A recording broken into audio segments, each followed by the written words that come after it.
our next presenter for today, Miss Sarah. Sarah is an urban conservationist housed in the Urban Hub in St. Louis, and she is which is one of the 17 urban hubs designated across the U.S. Sarah serves as the direct contact to producers in the St. Louis area, providing both technical and financial assistance. Sarah graduated from Northeast Missouri State University, which is now Truman State, with a degree in agriculture. In addition to working as an urban conservationist for the Natural Resource Conservation Service, Sarah also has a small farm in St. Peters, Missouri, where she has horses and chickens with her family. All right.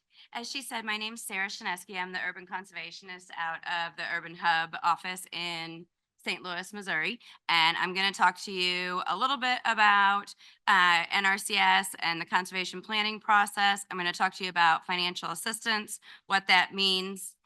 Is that loud enough? Okay. And also financial assistance for agroforestry practices. And then I also have some handouts for you that you can take home. So when we're going through all the financial assistance information, don't feel like you have to scramble notes. Also, the presentation, if anybody wants a copy of it, they have it now. So you all can feel free to email it to whoever you want. There are links in the presentation, like when I'm talking about, well, this is the website you go to, there's a hyperlink in the presentation. If you're able to email it out to people that are here, they can do that so they can walk through how to utilize the links also. So NRCS came out of the Soil Conservation Service. That was our original entity. And we started with the Soil Conservation Act in 1935. Then we changed to the Soil Conservation Service. Then in 1995, we changed to Natural Resource Conservation Service. So over the years, if you had family that worked with NRCS or Farm Service Agency, you may have heard of people talking about going to the ASCS office or the SCS office. That's also the Natural Resource Conservation Service office or the NRCS office. So we've had a lot of name changes over the years as we have evolved our purpose for what we actually do. So this is one of the things that we started out doing was tree plantings during the Dust Bowl days with the erosion. And this was a windbreak that was constructed in 1937 as part of the core projects. So I'm going to talk to you a little bit just about NRCS and what we have. So as far as how we are able to assist smaller acreage producers, that came out of the 2018 Farm Bill. In the 2018 Farm Bill, they also allocated funding for an office called the Office of Urban Agriculture and Innovative Production. So I'm actually housed out of Natural Resource Conservation Service, which part of that is also Office of Urban Agriculture and Innovative Production, but I'm in a field office in St. Louis. Small acreage practices and urban agriculture is available any place across the state of Missouri. It's not limited just to the St. Louis hub or just to the city of Columbia, Jeff City, any of those locations. So it's basically a definition of the types of practices that we have. So the Federal Advisory Committee started meeting in March of 2022. If you're interested in learning more about the development of small acreage practices and urban conservation, you can look into the Federal Advisory Committee meetings. We actually have one coming up, I believe, next week, and they're open to the public for the listening sessions. They're also open to the public for commentary. You just have to register to be able to complete the commentary portion of it. So, and as this quote says, we're trending towards the inclusion of smaller scale ag operations. What that means is that Natural Resource Conservation Service is trending towards the inclusion of all types of producers with all types of diverse operations, essentially. So how to get assistance with NRCS. If you haven't worked with an NRCS field office or you haven't worked with Farm Service Agency, you can find your local service center. So like I said, you'll get a copy of this presentation. Some of the information's in the handouts and I'll briefly go over that. But you can click on this link here where it says Service Center Locator. When you click on Service Center Locator, it is going to give you this screen here. The little please select is an arrow down. Arrow down lets you pick the state.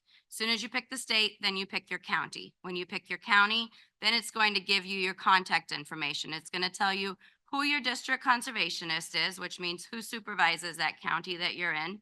And it may even give you the soil and water district, but it's going to at least give you the name and the phone number of one person that you can reach out to and contact so that you're able to get a direct contact with the NRCS. The other way you can do it is by going to the USDA Service Center website, which there's directions on the back of one of those handouts, and I'll show that to you. And you can also click on that, and it will show you when you go to the county how you can locate your local field office as well. So conservation planning, what does conservation planning mean? So the great thing about NRCS, which is unique in all other agencies across USDA, is we are 100% voluntary. If you want to participate with NRCS, you get to participate with us. If you're not interested in working with us, you don't have to work with NRCS. We are site specific, so that means that we go directly to your farm, to your track, to your field, and we help you on that location. And we look at just that location with you, and then we work out from there as we're working on planning your farm. And it's comprehensive. So if you decide that you want a full farm plan or your entire operation, then we work out from that site specific location. Action oriented, that means that we are looking at addressing your needs to be able to find practices that we can put on the ground that address the resource concerns, resource concern focus. We'll talk about that in just a little bit. We look at resource concerns, and that is how we address being able to put funding to your ground. And this supports both technical and financial assistance. So technical assistance means we come out to your operation, we give you advice. So we talk to you about what you're doing, how can we help you to do what you're doing better, and then we give you a conservation plan. If you're not interested in doing anything else, we turn around, walk away, have a great day. Then if you're interested in financial assistance though, then we move forward after we have that conservation plan and we say, these are the practices that we recommend. Now, after we recommend these practices, these are the programs that are available that have these practices that have funding available. Are you interested in applying to do the practices utilizing NRCS funding? So resource concerns, that's a fancy word for what kind of problems do you have on your farm? We have to call them resource concerns. We have resource concern categories. They start out really simple, which are 6 categories, and it's the old SWAPA: soil, water, air, plants, animal, and energy.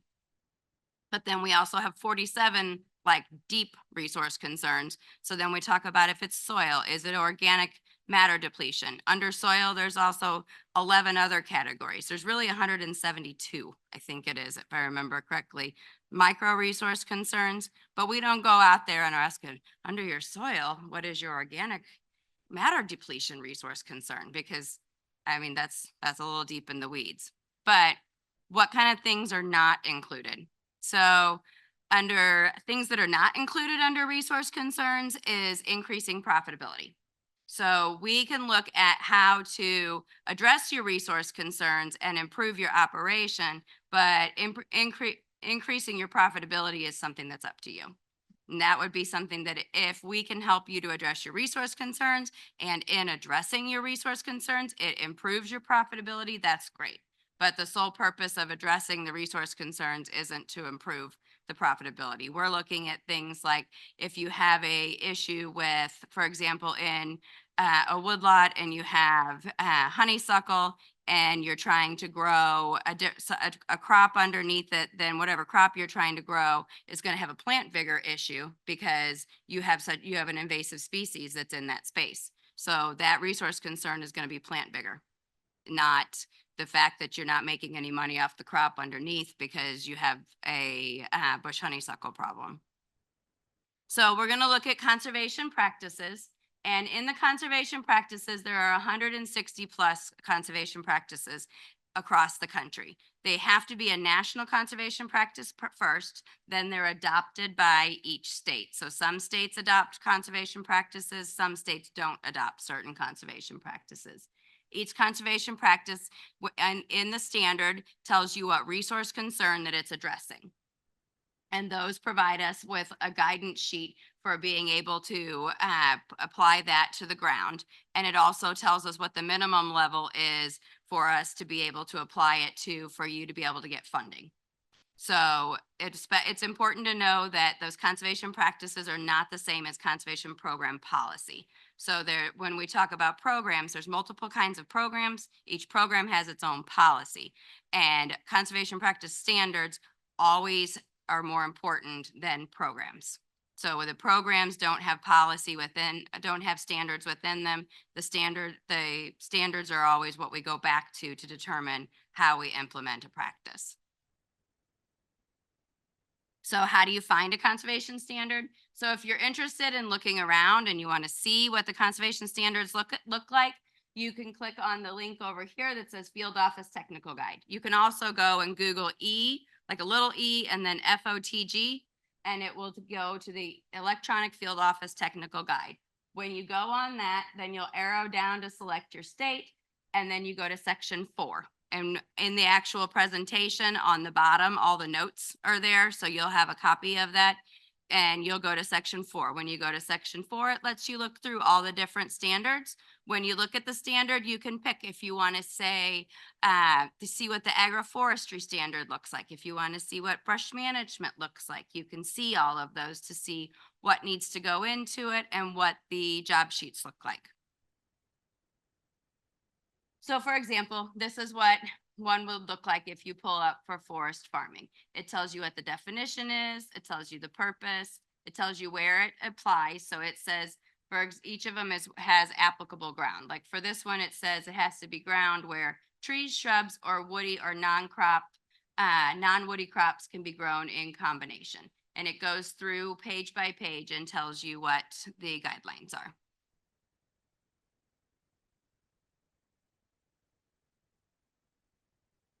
So this is a little bit more zoomed in. Again, it gives you the definition, the purpose, and where the practice actually applies.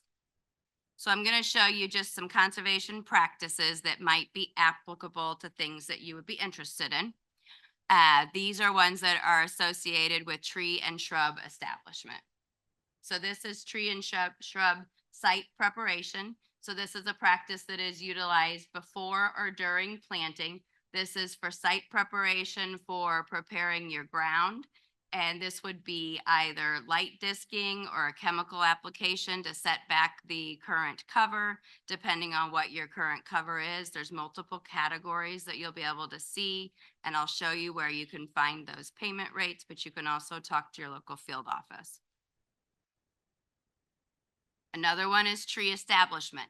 So there's different types of tree establishment or shrub establishment. You can do it everything from bare root, which is like you ordered the trees from MDC and they come in the bundles of 25 and they're all the little sticks and you got to plant the sticks in the ground, all the way up to 2-gallon container trees or shrubs that have a protection tube around them. So it depends on the scenario, the site that you're on. It also depends on the species of trees, the type of pressure that you have on there, how you and your planner determine what the best type of planting for your tree is going to be. But there are multiple types. For each of those types, there's a different payment rate. Herbaceous weed control. So herbaceous weed control basically is helping you with the establishment. So after you've established the trees and the trees are growing, the herbaceous weed control can be scheduled so you can receive a payment that helps you to be able to either spray underneath or to mow along the edges. And because we're looking at it as not everybody either has the ability to spray or has the equipment to mow. So you may have to hire somebody to do these practices for you. So those are payments that help offset the cost of doing those. Mulching. So mulching usually is not combined with herbaceous weed control. What that means is either usually you do the herbaceous weed control or you do the mulching, one or the other, because mulching usually keeps the weeds down or herbaceous weed control usually keeps the weeds down. So you'll pick one or the other when you're doing your planning. So this is another one is cover crop or conservation cover. So in between the rows of the trees, if the trees are when the trees are planted, you might do conservation cover. What that means is a wildlife friendly grass and legume seeding mixture or pollinator mixture that is planted between the rows of the trees, or a cover crop. A cover crop is something that either is annually planted crop or winter kills itself. But those are two different options also. So some of the practices that we offer also include alley cropping, silvopasture, riparian forest buffers, windbreaks, multi-story cropping, and forest farming. So if these are things that you're interested in and you're wanting to learn more about how you can get financial assistance for them, these are what things that you can talk to your NRCS planners about. Sometimes if you go into an NRCS field office, not all of the NRCS planners are foresters. So they may tell you, I'm going to contact my area forester. What that means is that they're reaching out to a resource personnel who specializes in forestry. So if they tell you that they're going to reach out to somebody and have them to come to the farm with you and to do their site visit, that's because they're looking to get assistance from their forester. So alley cropping looks like this. You have your trees and then you're farming in between your trees. It can either be a small scale or it can be a large scale. In my space in St. Louis, we would be doing alley cropping that looks more like what is on your left. Out in a rural area, alley cropping would look more like what's on your right. So, and what that allows is while those trees are becoming established, for example, if it was a pecan tree and you're like trying to get them established and you're not actually getting any crop out of the pecan tree, you might still be planting wheat or beans underneath the trees. Silvopasture, similarly grazing in between the rows of the trees. Two different options here as well. So we have silvopasture in a more urban space like an orchard, and silvopasture in a more rural space with cattle. So there's multiple different types of species. So when we talk about grazing, you would have different types. That can also be something that can be done with poultry as well. This is a riparian forest buffer. So riparian forest buffers typically they're put along water. And sometimes riparian forest buffers, there's also an opportunity to put those into the Conservation Reserve Program. Conservation Reserve Program can allow for a payment opportunity for an annual payment on your ground. And that is something, if you're interested in, you would talk to Farm Service Agency, which is the sister agency for Natural Resource Conservation Service. So this is a windbreak. Similarly, we have an more urban style windbreak versus a more rural style windbreak. Windbreaks can be put to be able to protect buildings. They can be able to protect your home. They can be able to protect areas where your livestock are or where you're doing any small acreage production. So there's a lot of different opportunities for windbreaks as well.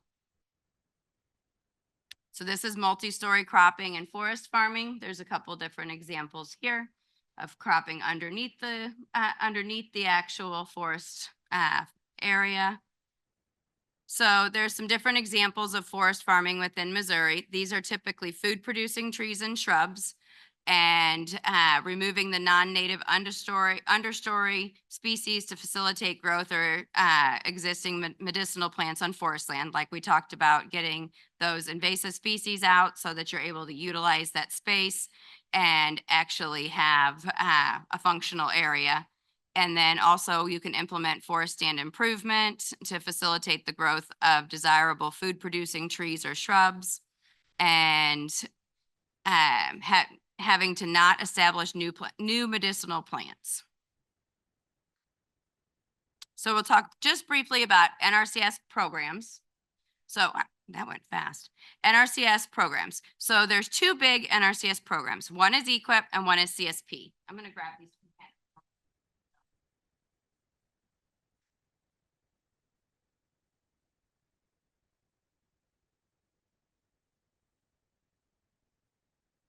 So EQIP and CSP are our two main programs. Both of them are competitive. What that means is that when you submit an application, they get ranked against other applications.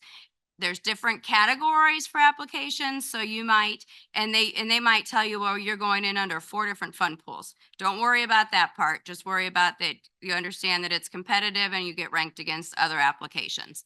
So with EQIP, it helps producers to be able to address your resource concerns and to fix your issues that you have, or what we call your problems. And it's a financial assistance or cost share. So we look at based upon the cost share, it's approximately 65 to 75% for producers that do not qualify as historically underserved, and it's approximately 90% for those who do qualify as historically underserved. Those figures sometimes are accurate, sometimes they're not accurate. It depends on the payment rate schedule at the time. And their variable contract length. If you do an application that has a practice that's only a 1-year practice, then your contract is only a 1-year contract.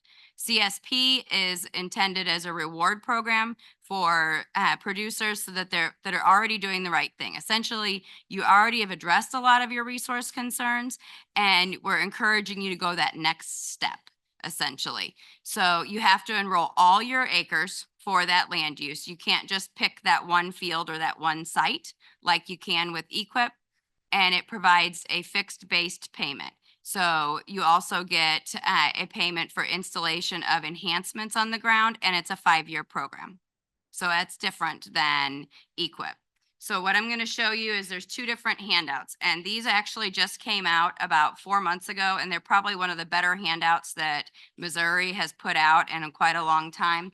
One of them is how EQIP works, and it goes step by step from basic eligibility all the way down to signing a contract and what are your responsibilities when you actually get a contract, if you actually contract with it. Similarly, there is another one that is Conservation Stewardship Program, Is It Right for Me?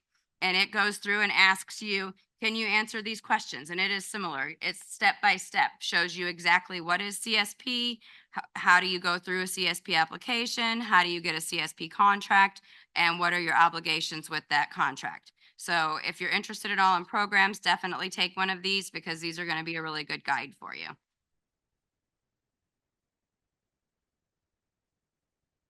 So we'll talk about just basics. So for EQIP windbreak, for example, if you did a windbreak, these are the things that if you came in and you said, I want to do a windbreak. Well, we're going to say, what is your resource concern? And then you might say, well, I have erosion, or I have my freezing temperature in these areas. And you go through and you have a conversation with us about what the issues are.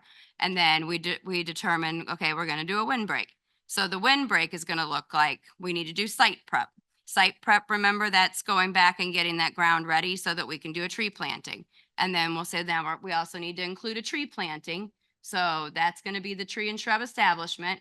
And then did you want to do herbaceous weed control or do you want to do mulching? And then if you said, well, I want to do mulching. So then we'll put mulching in. And then we figure out the financial assistance or the cost share of it. And the contract length can be between 1 and 3 years. So typically for something like a windbreak, it's probably just going to be a 1-year contract because you're probably going to get all of that done in 1 year, get yourself certified out, and then get paid and move on. So practice payments. How can I figure out what the practice payments look like? Again, when you get a copy of this presentation, you can go and you can look at all the practice payments because it's public information to figure out what the practice payments look like on this little link that's up there. But I'm just going to give you an example of when you go to the windbreak, it's going to show you. And remember how I said there's all these different categories for trees? So this shows you an example of all these different categories for trees. Do you need temporary irrigation? No irrigation? Do you need container trees?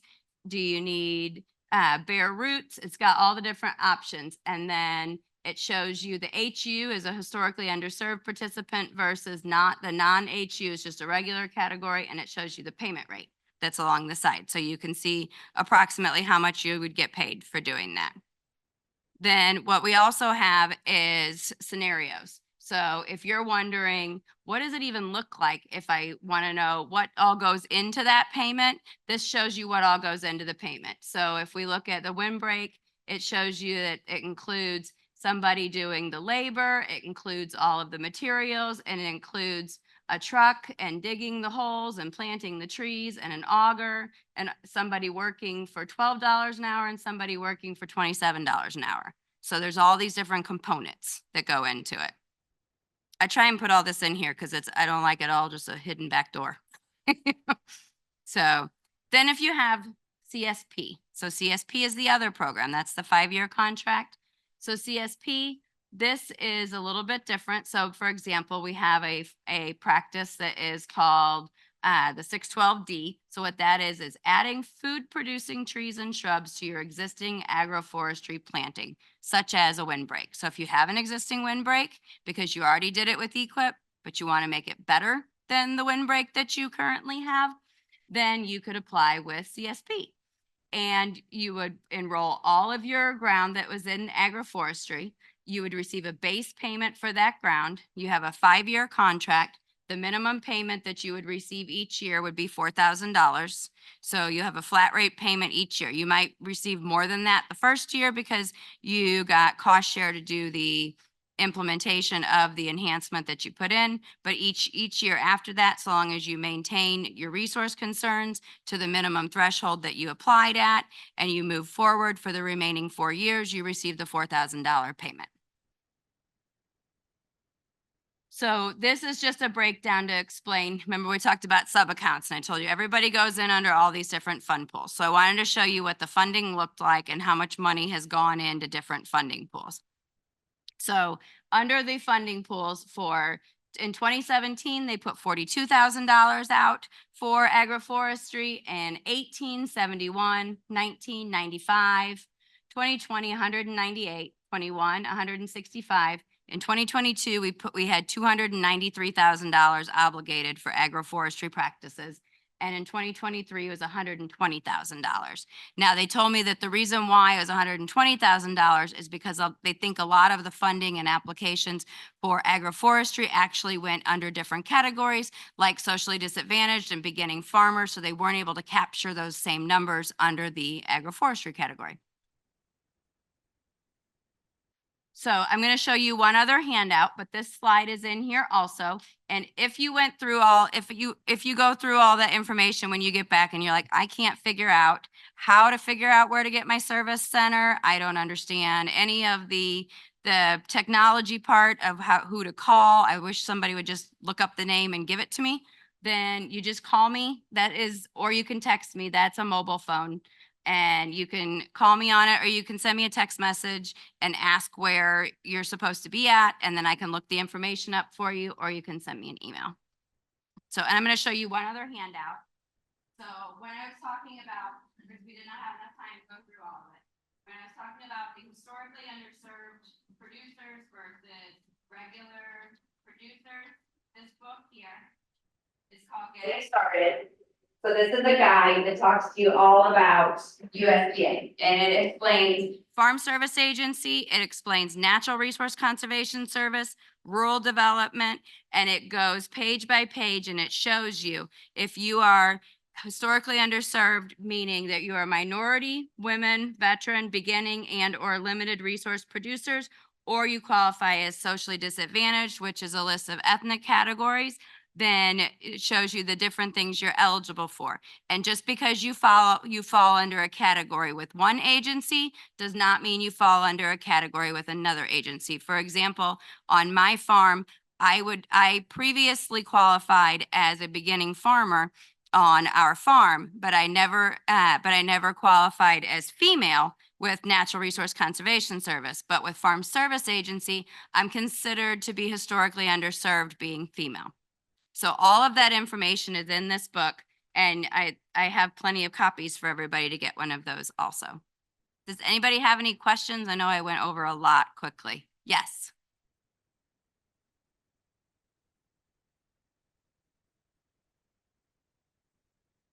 Hi, this is a really specific question about alley cropping. So a lot of times alley cropping is, people with a wheat field planting chestnuts maybe or something like that. So, what we're doing is planting trees in an annual field. And I'm not exactly sure what Missouri NRCS would say the resource concern is there. So just for my own knowledge, I'd be curious to hear your response to that. Specifically have another question though. A lot of people in the agroforestry world are primarily, into tree crops, and then secondarily into something else. The forest farmers here might be an exception because we're often very interested in herbs.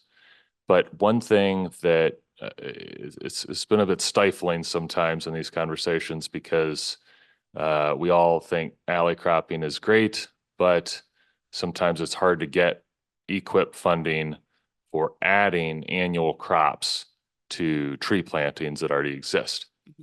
I'm just going to pitch you on something really quickly. It's a resource concern that is very common throughout the lower Midwest for people growing tree crops, and that is the allelopathy of tall fescue stunting the growth of the trees. It's a real problem. And I wonder if you can think of, or you think this would be feasible, replacing tall fescue with some kind of annual crops and, adding cover crops and basically freeing the trees, which if we accept are beneficial to some kind of existing resource concern, promoting the plant health of the trees through removing the tall fescue and replacing it with, winter wheat and then a complex mix of cover crops during the summer. Like, could alley funding or some kind of alley cropping be available in terms of the practice funding through EQIP for people who already have trees and want to remove tall fescue and replace it with long rotation, organic crop production, I guess. I know they could convert the ground from the fescue to something like a pollinator habitat or a native warm season grass or a high diversity native warm season grass planting.